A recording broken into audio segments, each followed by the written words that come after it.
We're recording from now on. It's taking a lot to convince myself that that fluffy thing is not just on the microphone because it's cute. It is, that's why. Welcome to Cloudtown Tuesday, the day where I share a page from my graphic novel Cloudtown and tell you about the process of making it. It's like a editor's commentary on a DVD. So here it is. Let's go. Let's do it. I should have refamiliarized myself with the material before You're okay. You're sitting good. down to do this. It's been like 2 years since I've read this. Well, thanks for checking it out at all. Not at all. Is that when it came out? When? 2 years ago? Probably, yeah, Okay. right around this time. It would have come out at the end of April. Yeah. 2 years ago. I remember you ringing it up for me at Mission Comics, which I think is a very telling thing about graphic novel publishing in general. Yeah, yeah. I was one of the best-selling comics at Mission Comics that year. It came out, which is, as it should be. Yeah. I would hope so. All right, yeah. So this is gonna be page 36 if you're reading along in a book, and yeah, let's start from the beginning. Okay. So some semblance of the scene was in the book from basically the get-go, but the very early pitch, Olive had already met a dolphin-brained boy that was like skateboarding in the backyard somewhere. I don't know how, and they were meeting, and she met like the dolphin-brained boy because she was off crying, but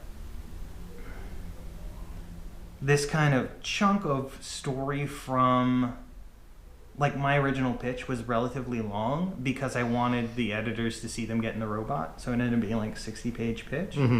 So this is still within that chunk of story, but a lot changed since then, and some of the very late changes I made to this part of the story were adding this kind of sister character looking for Pen, and like kind of dancing and being silly. I hoped that also it kind of added a little bit of extra stakes, because when a monster kind of appeared, and like there would be some sense of suspense there, you see this sign getting ripped up from behind them. It'll just add a little bit of like, oh no, this person's in danger, whether or not anything ultimately happens. Yeah, that's an interesting 3-panel sequence at the bottom where she's initially oblivious to what's going on. How much of this was in the pitch? How much of this was like how much does this page differ from what was in the pitch? None of this page at all was in the pitch. This, I don't know. I guess I don't know if it ends up being more like this or more like what we just saw. But yeah, none of that was in there. This part might have been the Sunshine Villa, and the sign that was ripped up behind her was in the pitch as a thing the robot hits its head with. So there's like a later page. That page. Okay. This page was in the pitch, and so I already had that sign that it picked up. So when I added the page before with her sister in it, You just used that sign. I used that sign. So that ended up being the page that we just looked at. Ended up being page I thought we were talking about, and then for some reason, I guess I just didn't know how many pages this would be. So like I switched from having this happen to having the next beat be Pen here, but I guess I'm going back and forth about what I think would be a good rhythm, because you can see in the final draft like what I'm drawing here now Made it onto the next page. Did you just reused that asset, if you will? Yeah, no, I did a lot of cut and pasting. Okay. I did a lot of chopping stuff up. Yeah. Because like when I write fiction, as well as like especially in like early drafts of comics, I do a lot of rearranging the beats, and like especially in this kind of sequence when you're doing something that some people get frustrated by, like the idea of like switching from scene to scene to scene that are not coherent is sometimes more disorienting in comics than it is in like film. For sure, especially if you're doing it in the middle of a page as opposed to like taking advantage of the break that the end of a page offers you. And so this robot and Tur are all in different places, and then when we land here we don't know that down there is going to be Olive until the next page. But that the giving the reader the banister to kind of identify with is a really good technique. Like that links that page to that links that panel to that panel. Right. It gives the reader a visual cue.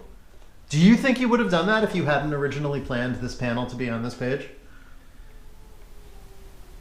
I have no idea. I mean, I think so, because I do a bunch of stuff where I kind of purposely make it so you're not sure where Penn and Olive are in relationship to each other to add like tension. In an earlier section I was talking about, there's a moment where Olive is hoping Penn will show up and rescue her from the bullies, and she's skateboarding around, and I kind of purposely add the tension, like, oh, Penn might show up and save her, but then she doesn't, right? And so this time around, they do finally run into each other. It's the same day. But yeah, I do kind of try to build in hints and cues that people are close together, but I don't know what my thought process is, other than like I know they're in the same place, so I try to draw the same place.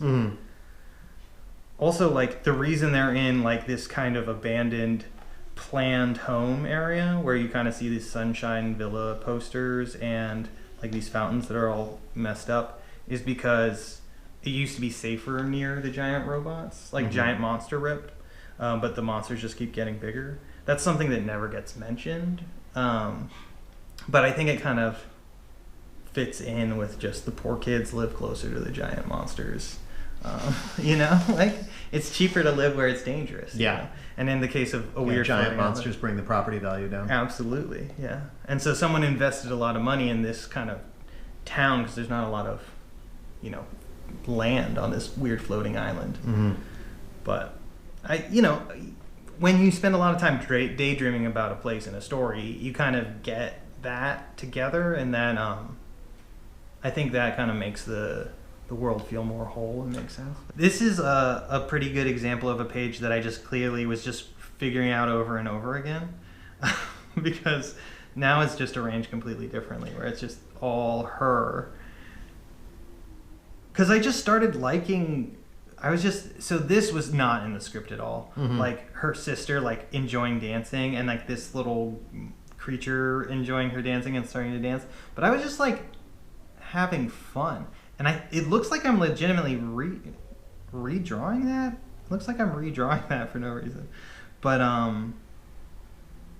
yeah, sometimes like I talked about this with some other cartoonists, is like for me the scripting and the writing process of comics never gets like what would be the equivalent of like the improv on the day of shooting in film.